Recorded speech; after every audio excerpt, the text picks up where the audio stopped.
Okay, so here we are today with another episode of our Women in Electronics Leader and Highlight podcast, now the We United podcast. And I am so honored, excited, thrilled to be here today with Ann Taylor. And here we are at Vishay. So, Ann, thank you so much. Jackie, it is my pleasure and a delight. And I have to tell you, we're very happy to have the organization here at our corporate headquarters in Malvern, Pennsylvania.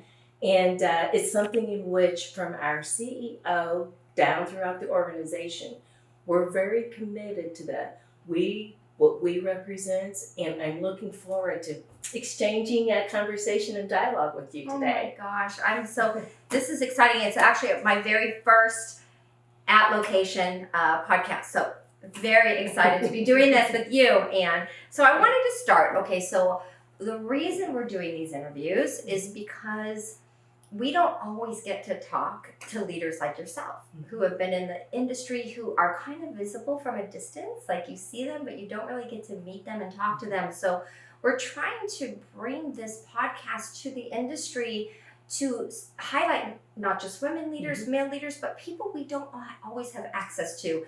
And it's a big form of indirect mentorship. And so really there's a lot of nuggets and learning lessons we get from all of you.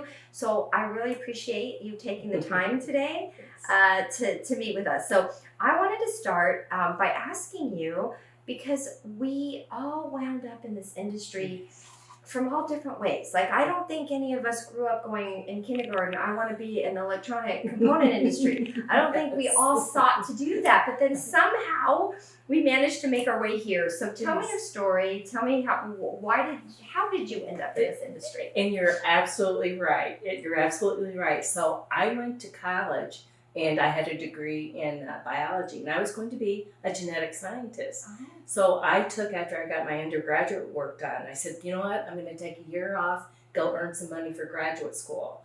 And got into the electronic industry. I had so much fun. I never left. I never went back to the lab. So had an opportunity. I started right at the ground level and was an inside salesperson. Had the opportunity to learn, went into the field, became an account manager. And then as time progressed, Vishay was actually, I was a manufacturer's rep, was actually on our line card. So I can say that in my entire career, Vishay's been a big part of it. And then I had the opportunity to join Vishay Direct in 1998. And it's been the time of my life since. That's awesome. Okay, so what's your title now? Okay, right now I am the Senior Vice President for Customer Experience. It's a brand new position that has been created in the company about a year ago. We got a brand new CEO, and Vishay is changing their direction, their strategy. We're taking a look at, we're going to be significant in the industry. We're going to have growth that we've never had before. We're positioning ourselves in a completely different way. And in order to do that and to be ready, we're going to make sure that our teams worldwide, every time a customer comes and touches us, goes away saying, that felt really good. That was a really good experience. So it's a little bit touching everything from A to Z within the operations. So it's exciting. That is exciting. And so first of all, let's backtrack real quick, because you said something. You said you had so much fun that you didn't want to leave. I don't hear that all the time. Yeah. First of all, I think part of that is probably because your personality. You do, I think, bring joy and fun to just whatever you're doing. But what was it that attracted you to stay? You said fun. What was that fun? It was the idea of being able to learn every day. Okay. Even to this, today, 2024, I'm still learning things every day. Yeah. There's different challenges. Because Vishay and our company represents, we manufacture electronic components that are used in every application that uses electronics. It's kind of like the basic building blocks. So anything that has an electronic application, so as you can imagine, we touch every market segment. There's not anybody that you can't walk into, and there's probably something in our portfolio that they can use. So imagine being able to work with companies who are the leaders in the world, who are innovating products, who are changing the landscape, who are doing all these things. And this is what I get to do for a living. So I work with a company that has a global footprint. I learn something all the time. I'm engaged with people who are changing the world. How could that not be fun? Oh my goodness, I love that. Well, so for people listening who don't really know, we have a lot of newcomers to the industry. We have all kinds of people who listen to the podcast. Describe the product specifically. What products does Vishay have? Okay, so resistors, capacitors, inductors, MOSFETs, we call them discrete components, optoelectronics, diodes, and we're expanding our portfolio. And within those product groups, we're either through acquisition, adding more technologies within those groups. So when you think about it, a customer is not going to use just a single type of product. Right. They're actually going to be able to use everything in our portfolio. So that increases the value of Vishay to that customer, because unlike some of our competitors who may only have like a product group or product type, we can offer them a very broad product type. We also provide solutions. So when you think about it and you think about these components, someone may say, I'd like to have a resistor capacitor substrate, but I just see the resistors capacitors. And because it's within our company, we can provide them a custom solution. So it's really engaging with the customer to understand what is your application requirements, what do you need. And our founder, Dr. Zanman, was an innovator. And innovation is a very big part of our DNA. We want to provide solutions to customers.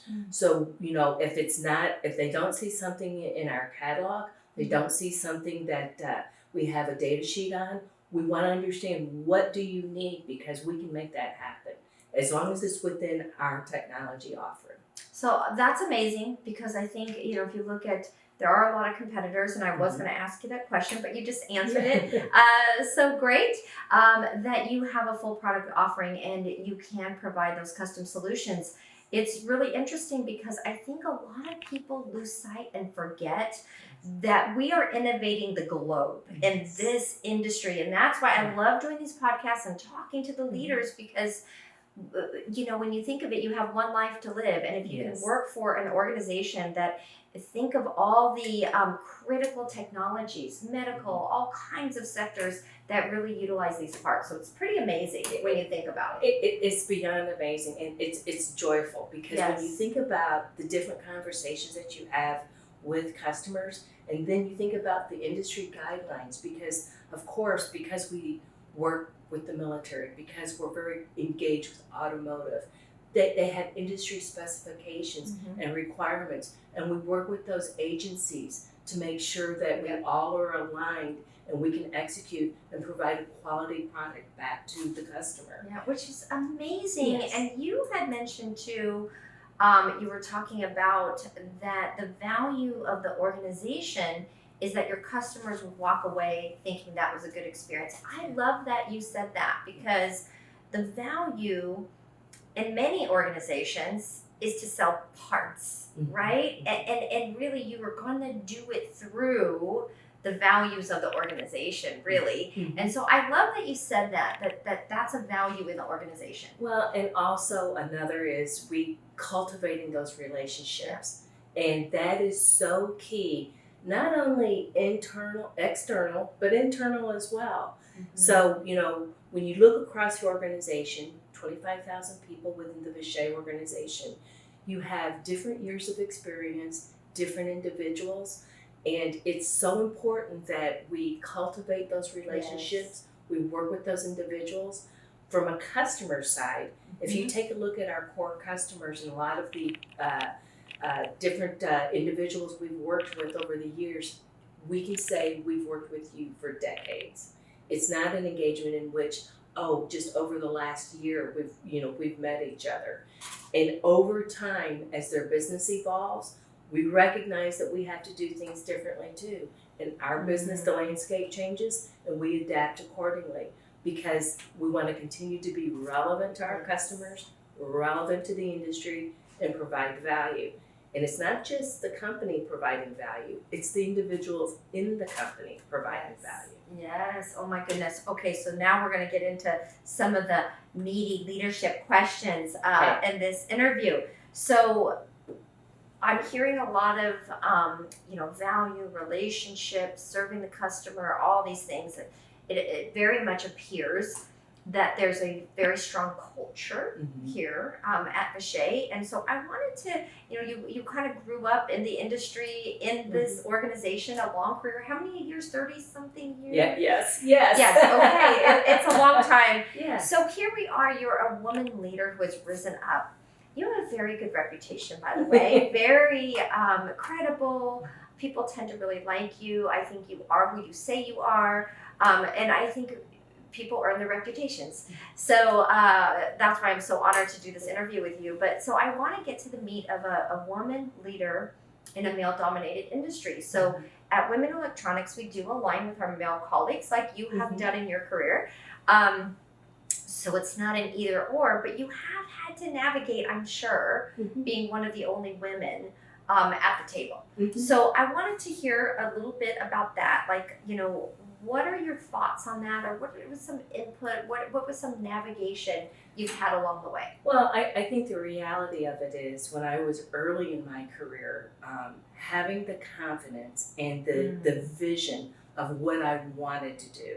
I wanted to be in this business. I wanted to be in front of the customers. And I have to tell you, one of my first visits to a very major customer that ended up being a strategic global account for Vishay, I met with the key person and they told me right out, they said, you know what, Ann, go away. You have no experience.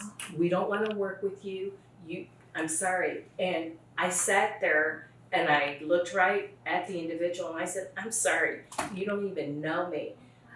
You have to give me 30 days. And if you don't like working with me after 30 days, fair enough. But I'm not going to allow you to make that decision without even knowing me. It just kind of came out. It's not something that, you would have expected. And that customer ended up being a very key customer for Vishay.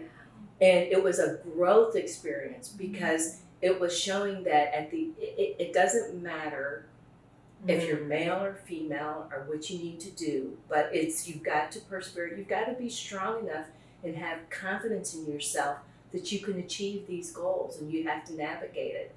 I can tell you, when I started traveling around the world, going into different countries, everyone had to kind of get used to, this is a different face, this is a different person.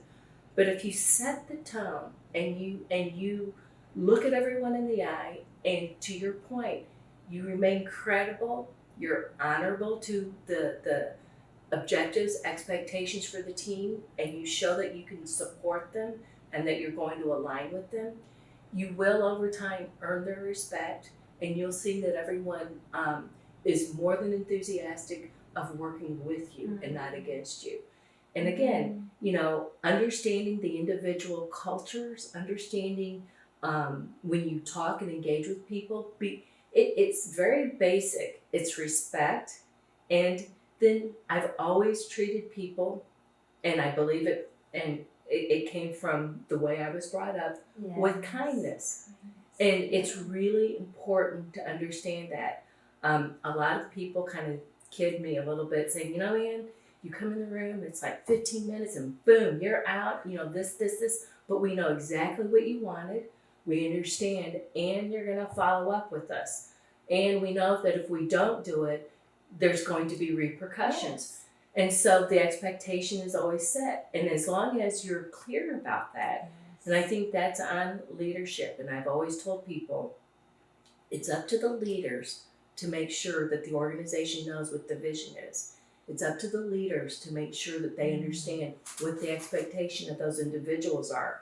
Because fundamentally, everyone wants to contribute. Everyone wants to see success, and everyone wants to be part of that. But you have to give a clear vision, and you have to be able to show people that you can do that. That is such a good point, because I think, as female leaders, when we research and we hear and we talk to a lot of leaders, that kindness you're talking about being clear is kind. So I think sometimes having the tough conversations, correcting people, all these things, sometimes is really hard for female leaders to navigate. They end up learning it and doing it well. How did you gain all these skills? You know, the confidence, again, you mentioned, that tends to be an area we need a little more help with women leaders. We tend to doubt ourselves at large, like you said. It just, you know, not everybody falls in that category, but at large. So can you talk to that? How did you develop all these skills? I think a lot of it had to do with my upbringing because I had a very unusual home. I was adopted as a baby. So my parents, who live in the United States, are a Caucasian family, adopted 4 kids. They had 4 kids. So it was a very large family.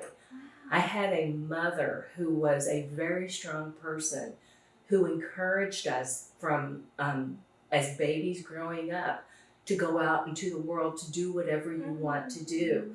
She used to, in the evenings, have like themed dinners, like, okay, tonight is India night. So she would make a curry dish and she would like educate us on different parts of the world. We had a map of the world in our breakfast room, and she would say, here's all the possibilities. And then my father, who was a scientist, is somebody who was a role model who loved and was passionate about his job. So I never saw somebody saying, oh, I've got to go to work today. Oh, you know, the job, he was always enthusiastic about it, and he shared his experiences. So when you grow up in an environment like that, you tend to realize all things are possible.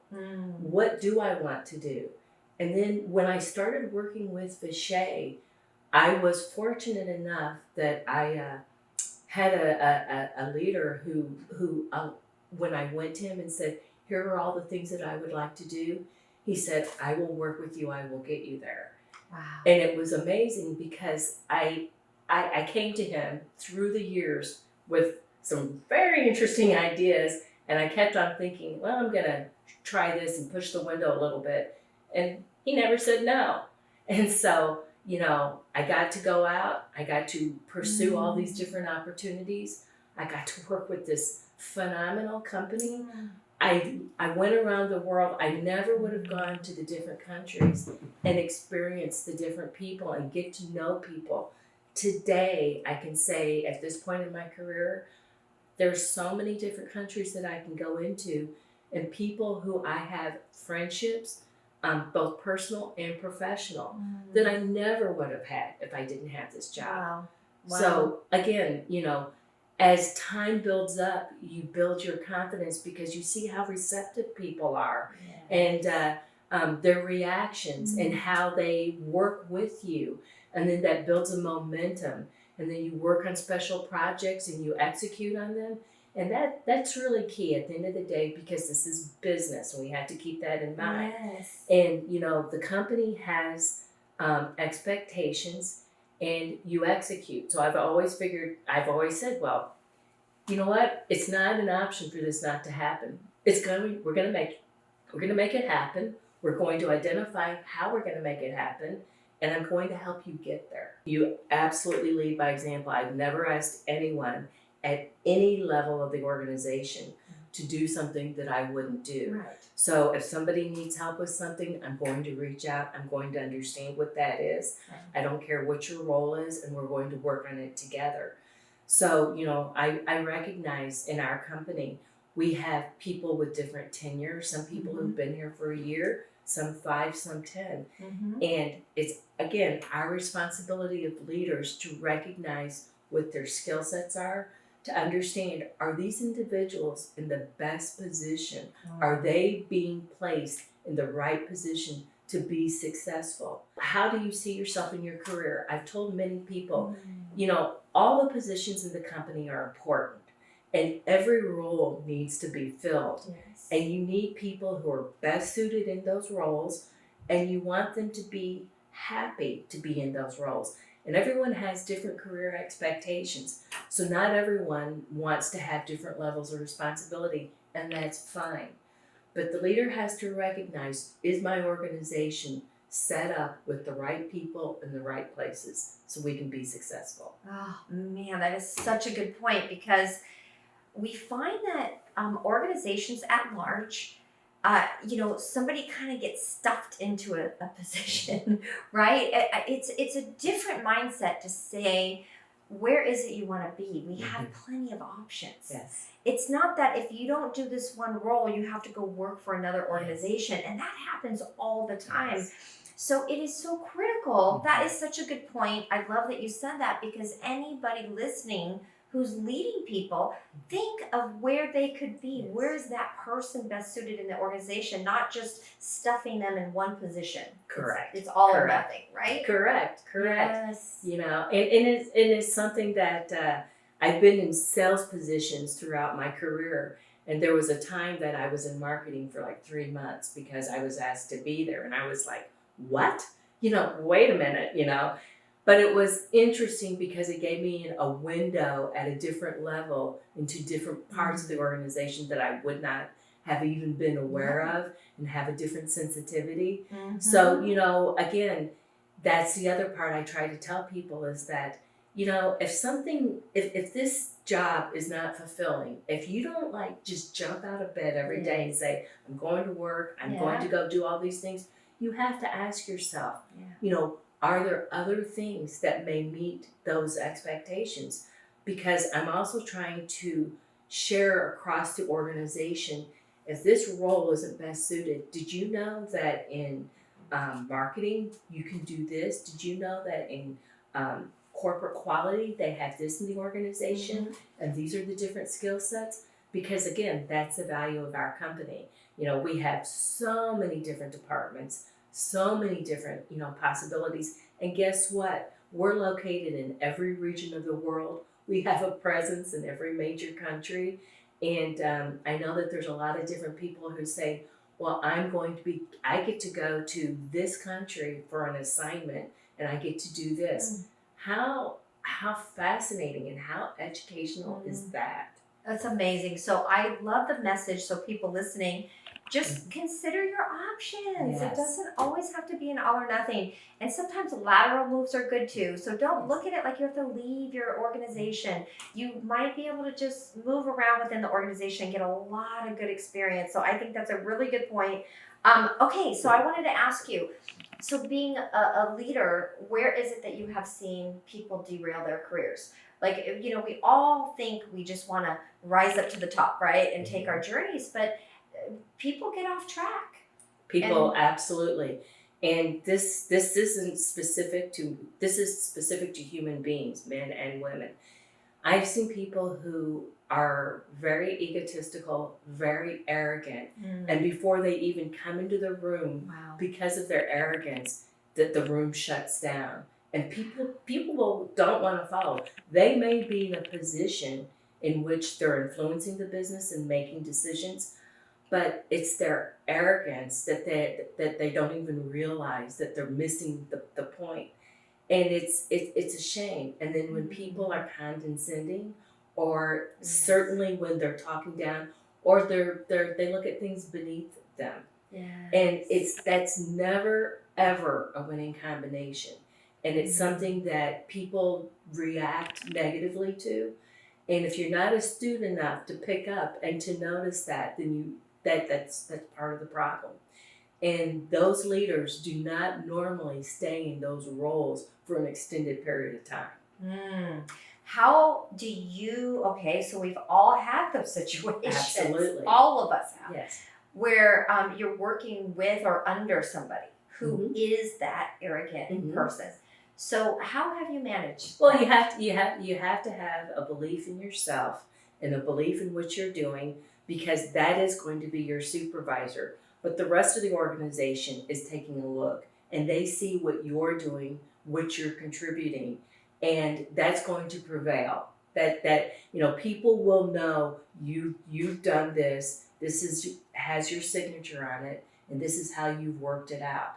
And over time, the way that you treat people, the way that you respond to people, the way that you execute on the different actions, it's going to be very evident, what you're doing. You stay the course, and at some point that person's going to be out of your way. I love that, and it's such a good point. Is just know who you are, and hold tight on that, and still do your thing. Don't let somebody else dictate how you're going to behave, and you have your credibility can't be determined by you. Have to bring that. You have to continue to do that, right? You have to be. You are responsible for yourself. You're responsible for the choices that you make, Yes. and the consequences of those choices. Yes. And I've always chosen to be happy, to be challenged, to want to contribute. I want to have integrity in everything that I do. I used to tease the people, the salespeople, the sales team when we were in different situations. I said, no, we're going to lay it out on the line. We're going to tell the customer it's an uncomfortable situation, but we're going to give them the facts, because you know what? At night I sleep well because I know I've done the right things. And I want all of you to do the right things, because our credibility is all that we have. Oh my gosh, this is such a good point, because I really believe, I think about leadership a lot, because we are Women Electronics. I talk to leaders, and as reflecting on some of the challenges of leadership, and why do leaders, what would make a leader suffer, right? And some of it is that it's making the value-based decision. Doing what's right is really hard. Yes. Yes. And it's uncomfortable. It's uncomfortable. It's hard, but it always leads to the best outcome. So I just have a couple more questions. I know these interviews, just move super fast. So I want to talk to you about mentorship. So here we are doing this interview because we all need mentorship, whether it's direct or indirect. So tell me about your mentors. Tell me about, what's going on here at the Shade with mentorship. So I'll just open that up to you, because it seems to be, we have our global mentorship program, which, actually you're participating in, so thank you as a mentor. And it seems to be a really credible, very good way of women advancing, because they're overcoming whatever barriers, whatever issues, and then they start advancing. But anyway, so I'm just curious to open that discussion up with you about your thoughts on mentorship, who your mentors were. Well, it's interesting, because over the years, I've had a lot of different mentors who are outside of the industry. I'm going to consider my mother one of the mentors, only because, again, she was the one who opened up the world to possibilities and told us she all wanted us to select something where we felt we contributed in our lives, that we've done something for the overall greater good, and to be happy, to be joyful about that. And that's always been something I've kept in the back of my mind. My grandmother actually was a very strong person who, back in her time, was one of like 10 people who went to college.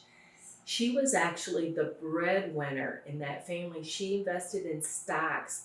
So she was the one that actually, from a financial point, funded a lot of the family and the family gatherings.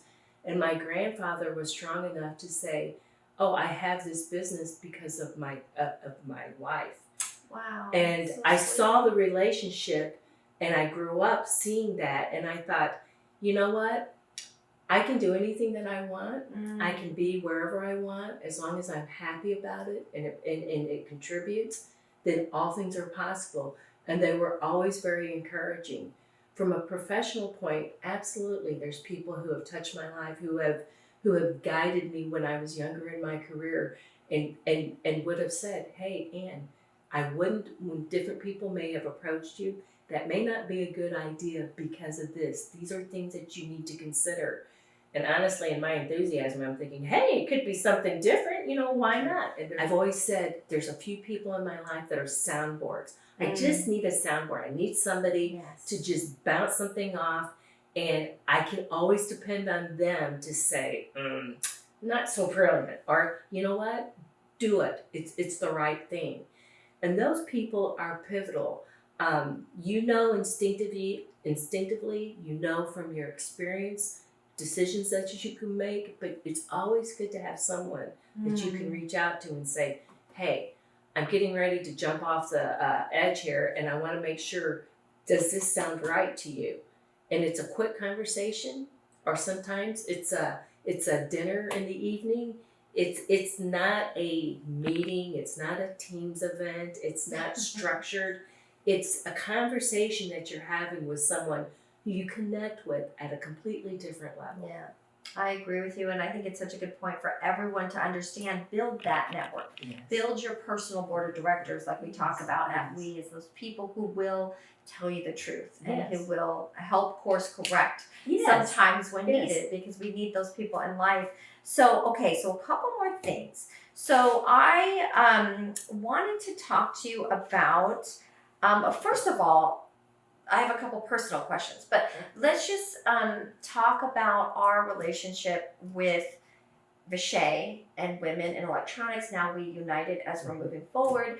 And I just, I was reflecting on this morning because it's seriously such an honor that Vishay is even a sponsor of Women in Electronics, and that the caliber of people here, it's really, it's almost like somebody pinched me. It's really an honor just to be here, to be interviewing you, to be able to talk to the company today. So it's kind of like this, it's surreal.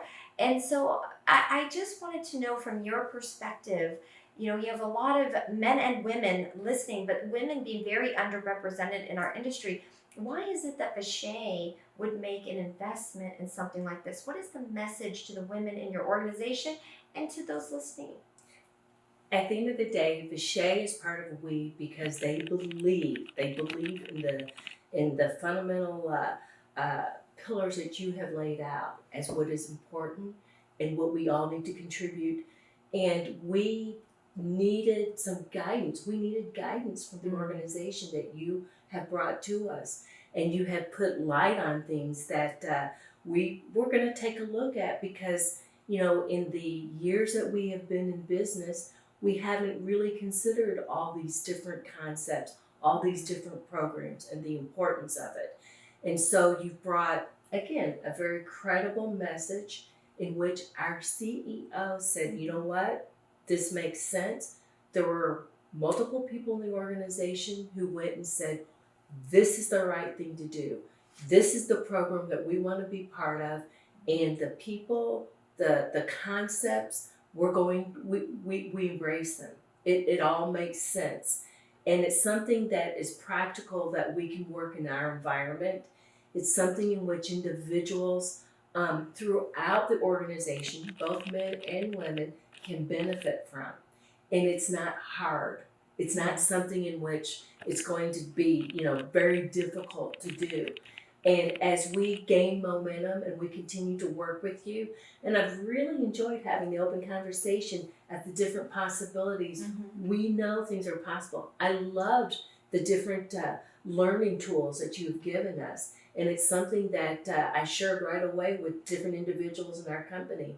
And we can take advantage of that. And that's part of the benefit of being the membership. But being able to reach out and to talk to different people and to say, here's something that we're, taking a look at. We didn't see that type of value from different organizations. And we didn't, so we were very conservative. We, really study. We really want to make sure we're doing all the right things.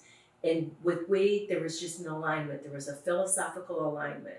I always tell people, not everyone can be your customer, because you're not in sync, and it's not going to happen. So not every organization, and there's wonderful organizations, are going to be a fit for us, because there's not that alignment and there's not that mutual understanding. So when we evaluated all the different proposals and possibilities, it's something in which we're going to keep growing with you.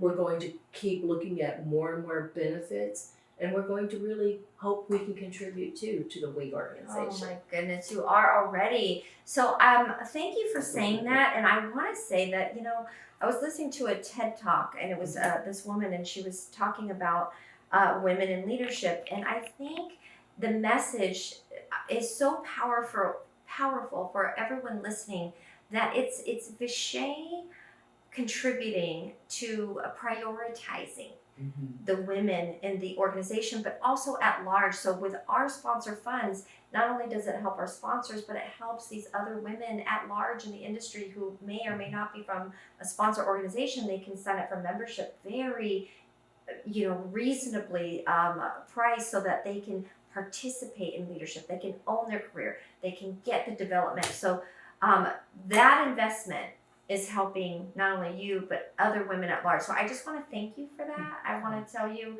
that I do feel that alignment. We do, Monica and Amy, as well. And just wanted to thank you so much for your part in bringing this relationship to where it is now. It just maybe a closing comment that, it's very heartfelt on our side as well.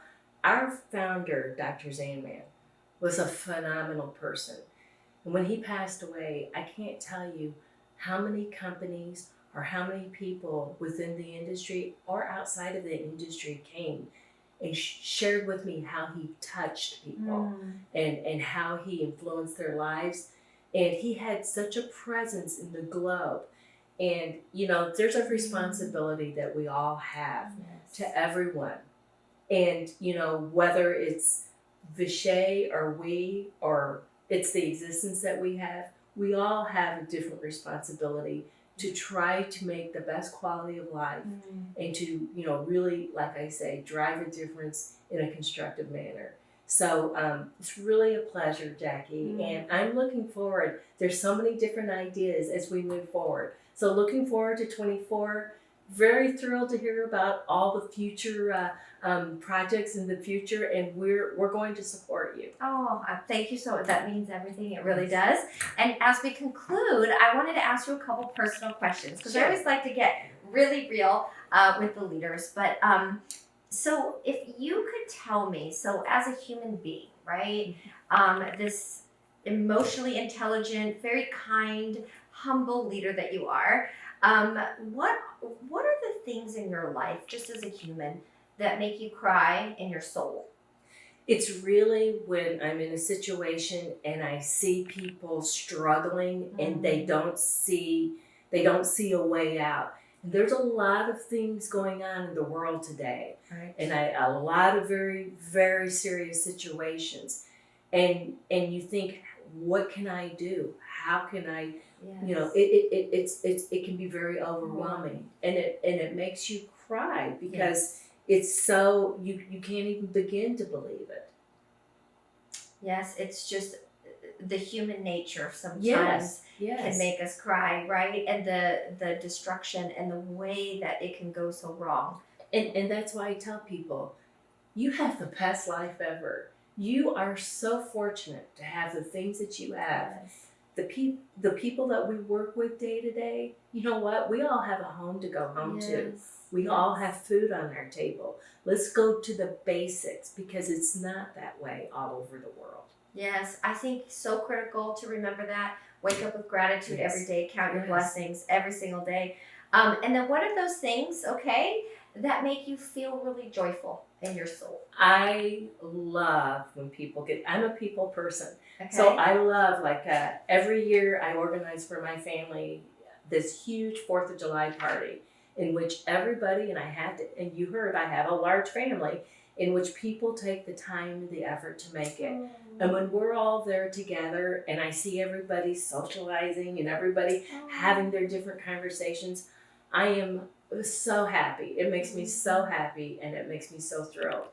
When we get together and at different events, even in my professional life, I recently was over in Europe and we were together with a whole group of people and they're like, this is so much fun. We're here at dinner. We're all in person. It's not a Teams meeting. And I just saw everybody smiling. Everybody and I can honestly say there wasn't anybody on their phone either. We were actually interacting and enjoying ourselves. And that made me so happy.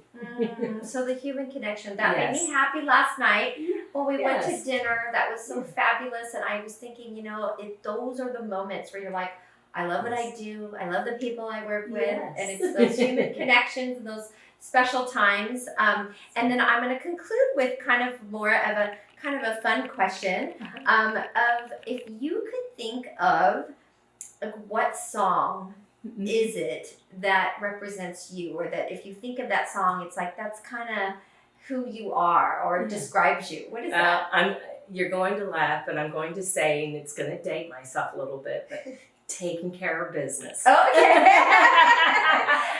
what I do, both in a personal and a professional way. I'm always trying to get things done. You are, and I think you've done a fabulous job with that. I can tell. So, Anne, I mean, this has gone by so fast, but I really appreciate your time. It's been a fabulous interviewing you. Such an easy interview, and so I appreciate it. Okay, my pleasure. Thank you. All right, thank you.